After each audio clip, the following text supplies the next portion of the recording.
Bom, boa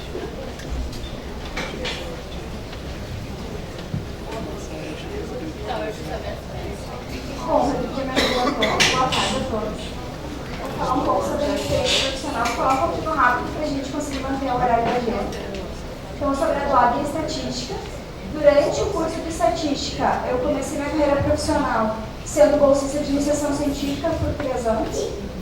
E fiz um estágio no último ano de faculdade, quando eu tinha mais tempo já para me dedicar ao estágio. Terminando a graduação, eu comecei o mestrado em Estatística. No primeiro ano fiz só as disciplinas. No segundo ano, eu fui professora substituta de Estatística, dei Estatística Geral para curso de Administração, Economia, etc. Foi uma experiência bem gratificante. Em 2014, eu comecei o doutorado em Epidemiologia e, concomitante a isso, eu comecei a trabalhar como cientista de dados na Atos, que é uma startup aqui de Porto Alegre.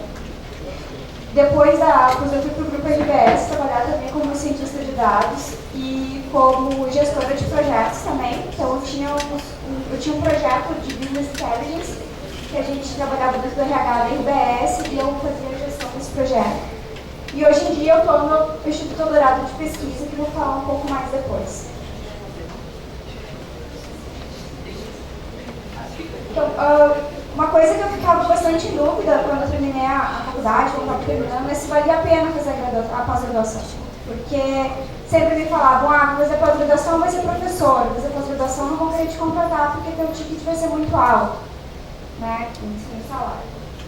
Enfim, quando eu terminei a graduação, eu fui para o mestrado, porque eu já tinha uma ideia de ser professora naquela época. Para mim, os benefícios de fazer a graduação é um aumento de oportunidades profissionais, não oportunidades profissionais de salário muito baixo, oportunidades profissionais com uma especialização maior necessária, vamos dizer assim, um conhecimento maior de estatística do que, por exemplo, fazer uma estatística básica apenas, ou às vezes nem fazer estatística, como a gente sabe que isso acontece. Uma valorização alta do currículo, o aumento da chance de contratação para vagas que exigem mais especialização. Para vocês terem uma ideia, eu sou contratada pelo LinkedIn no mínimo uma vez por semana para vagas de cientista de dados. Então é bem comum, assim. E eu vejo que a pós-graduação me trouxe isso. Claro que a minha experiência profissional conta, obviamente eu tenho já um tempo de cientista de dados no mercado, mas a pós-graduação influencia muito nisso. A oportunidade de aperfeiçoamento técnico. No mestrado e no doutorado eu tive a oportunidade de ver métodos estatísticos que eu não tinha visto em nenhum lugar. Então, o leque que eu tenho de conhecimento é com certeza maior do que quando eu saí da graduação. E isso é uma coisa que não tem preço. E por último, o intercâmbio com pesquisadores, que é muito legal. Em 2014, eu submeti como é que se diz? Agora esqueci. A minha proposta de doutorado, eu substituí,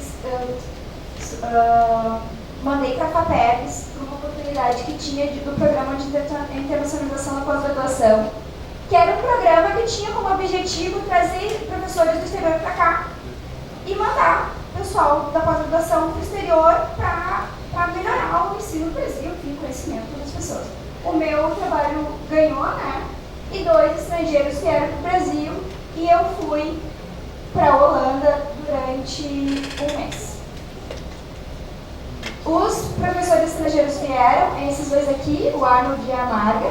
A gente fez um curso de uma semana, mais ou menos, na pós-graduação em epidemiologia. E eles ficaram um mês aqui e eles conheceram vários lugares. Entre eles, o Kenny ou não, esse aqui é o Camará, eu acho. Foi o Camará que a gente foi? Em TVzinho. Então, estava um dia horrível, com o maior vento, eu achei que a gente ia cair lá de cima, e eles adorando, porque eles disseram que na Holanda chove muito o tempo todo, e eles adoraram esse dia. Eu achei péssimo e horrível chegar, mas eles adoraram, enfim. Bom, o intercâmbio não é só estudo também, né? É diversão. E eu, quando fui em 2005, eu fui para o Instituto de Saúde e Agricultura lá da Holanda. É esse daqui. aqui eu só tenho essas duas fotos porque era proibido tirar fotos lá, então eu não tenho fotos com o pessoal da pesquisa nem nada, mas eu fiquei um mês fazendo pesquisa nesse instituto. Eu fiquei hospedada numa comunidade cristã, que era onde o Arnold, que era o pesquisador estrangeiro, vivia. Foi uma experiência bem diferente. Eu não sou cristã e não tenho uma religião ativa, assim, então foi bem diferente. Eu pude conhecer pessoas muito legais, muito ao pessoal. Fiz uma janta para eles, fiz lasanha, eles adoraram. Estava muito frio. Outras coisas que eu fiz, eu conheci a Suíça, conheci uma parte dos Alpes e conheci Zurique. Conheci a República Tcheca, a Praga, Berlim e Amsterdã. Essa cidade que eu não sei dizer o nome, que é onde eu fiquei, eu não sei pronunciar, tá? Eu falo trash, a outra, mas não é Utrecht, uma coisa assim muito bizarra que eles falam. Mas foi bem legal, foi uma experiência bem bacana.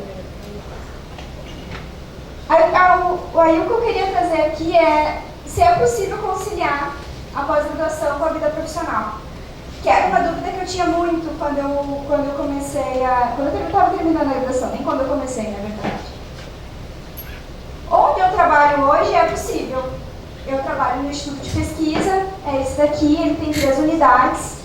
Tem uma em Brasília, Campinas e Porto Alegre. A de Porto Alegre tem mais ou menos 100 funcionários. A de Campinas tem aproximadamente 800 funcionários. É um instituto de pesquisa bem grande.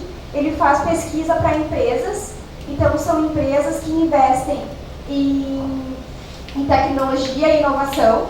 E elas contratam o instituto para fazer isso.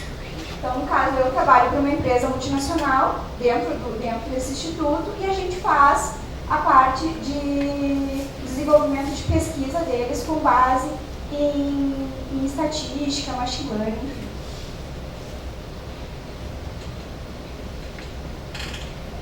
Aí vem o tal do cientista de dados, né? Que é o que eu me intitulo e que é o que muita gente anda falando por aí. Eu acredito que uma boa parte de vocês já tenham escutado. Cientista de dados é a profissão do futuro, é um dos melhores, mais pagos do país, é a profissão que está melhor por aí afora. Eu concordo, acho que é um ramo bem bom. Só que eu tenho uma pergunta para fazer. A graduação em estatística, vocês acham que é suficiente para formar um cientista de dados? Não. Não tem como. O que o cientista de dados é? É uma junção de várias áreas do conhecimento. Então, eu tenho um conhecimento grande de matemática, um conhecimento de computação e um domínio de visualização de dados e traduzir o que os dados estão dizendo para as pessoas. Então, isso, pensa só, é bastante coisa para uma pessoa só fazer, né? O que é indispensável para ser um cientista de dados? Conhecimento de programação. Indispensável. Nenhum cientista de dados vai ser cientista de dados apertando o botão de software. Não existe. Uma porque precisa mexer com base grande de dados. E a gente sabe, né? Os softwares, tirando o SAS, que carrega uma base grande, mas tem um pedaço desse tamanho só que é clicável, o resto tudo é programação. Acredito que a Maria Cláudia trabalha com programação o tempo todo. Ela não deve clicar em nada. Então, eu uso R, tá? Eu estou aprendendo Python agora, por causa da minha necessidade de trabalhar com bancos muito grandes. Então, o R não está mais dando conta da minha necessidade. Então, eu estou usando Python.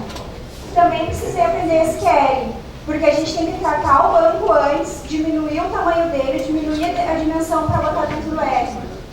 Então, essas três linguagens, né, o pessoal da computação diz que R não é programação, não é linguagem, né? Como se essas duas linguagens de software, para ninguém ficar bravo, são essenciais. Saber o mínimo de machine learning possível. O que é machine learning? É um monte de técnica estatística. Machine learning é estatística.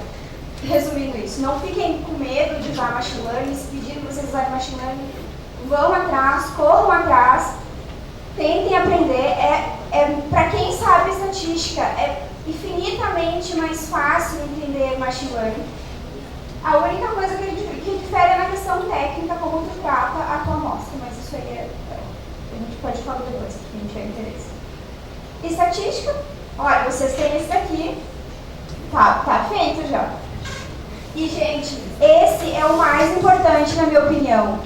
Isso é o que te diferencia no mercado. Porque não adianta tu saber computação, não adianta tu saber machine learning, se tu não saber avaliar teu modelo, se tu não saber dizer, esse modelo é ok, esse modelo eu tenho certeza que não tem problema na predição. Isso é importante. E uma boa parte dos cientistas não sabe. Então vocês têm muita vantagem sabendo isso. Isso já me beneficiou muito. Inglês. Acredito que talvez uma boa parte não goste muito dessa necessidade, mas, gente, quem é cientista de dados hoje em dia, os melhores empregos, tu vai trabalhar com empresas do exterior. Dificilmente tu vai trabalhar com uma empresa do Brasil. Mesmo que tu esteja, que nem eu trabalho com uma empresa do Brasil, mas eu presto a assessoria, no caso, a minha empresa trabalha com uma empresa do exterior. Tu pode até não ter que falar, mas tu vai ter que te comunicar em inglês, nos e-mails, tu vai ter que fazer apresentações em inglês, porque tu não vai fazer uma apresentação para o teu chefe, ele vai passar essa apresentação para cima, tem que ser na linguagem da empresa, né? Então, isso aqui é bem importante também, acredito que tanto quanto estatística ou mais, porque não adianta tu saber estatística se tu não souber inglês, se tu não conseguir te comunicar com o teu cliente, já era, não tem como.